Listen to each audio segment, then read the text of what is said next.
महत्त्वाच्या विषयावर चर्चा सुरू आहे. खरं तर 2005 मध्ये या विषयावर जेव्हा हा प्रश्न उपस्थित झाला, मला वाटतं की 2-3 वर्षात हा प्रश्न सुटला असावा, पण 2026 मध्ये सुद्धा हाच प्रश्न येतो आहे.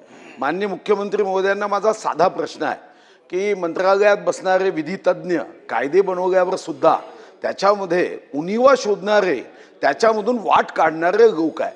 तर आता पुढचा कायदा करणाऱ्यांना त्यांचीच एक समिती केली जाईल का? प्रश्न एक. नंबर 2 म्हणजे उणिवा चोर वाटा ते सांगतील. नंबर 2 सुप्रीम कोर्टामध्ये जाऊन आपण या कायद्याच्या संदर्भात आतापर्यंत 5दा पराभूत झालो.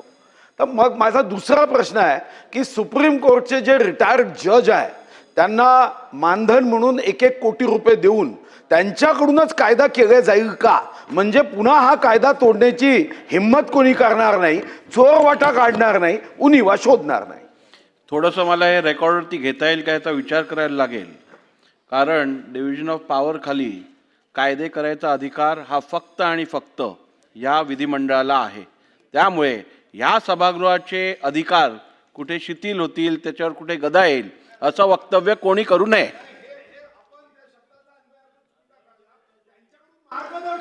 हा, मार्गदर्शन.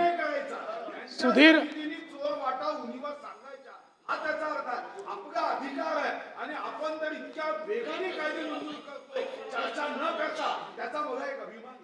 सुधीर भाऊंनी जे पहिले सजेशन दिलं ते सजेशन एकदम अमान्य.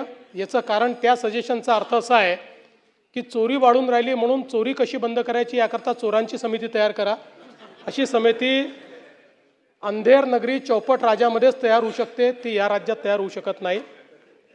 दुसरं जे सजेशन त्यांनी केलं आहे त्यात कायदेतज्ञांचा आपण मदत घेऊ. पण सुधीर भाऊ, शेवटी जो आपण कायदा केला तो आपण सुप्रीम कोर्टात टिकवलेला आहे. त्यामुळे आता कायदा नाही अशी परिस्थिती नाही आहे, तो कायदा टिकलेला आहे. आता त्यातनं त्यांनी पळवाटी काढली आहे की त्या कायद्याच्या अंतर्गत लायसन्सच मागायचं नाही, ते दुसऱ्या कायद्यात मागतायत. म्हणून आता दुसऱ्या कायद्यात अमेंडमेंट करून लायसन्स घ्यायचं असेल तर याच कायद्यात घ्यावं लागेल, या कायद्यात घेता येणार नाही. अशा पद्धतीची अमेंडमेंट आपण आणतो. ही चोर पोलीसची लढाई जन्मभर चालली आहे. ते पळवाटा शोधणार आणि आपण पळवाटा बंद करणार. प्रश्न क्रमांक 6. प्रश्न क्रमांक 36,334.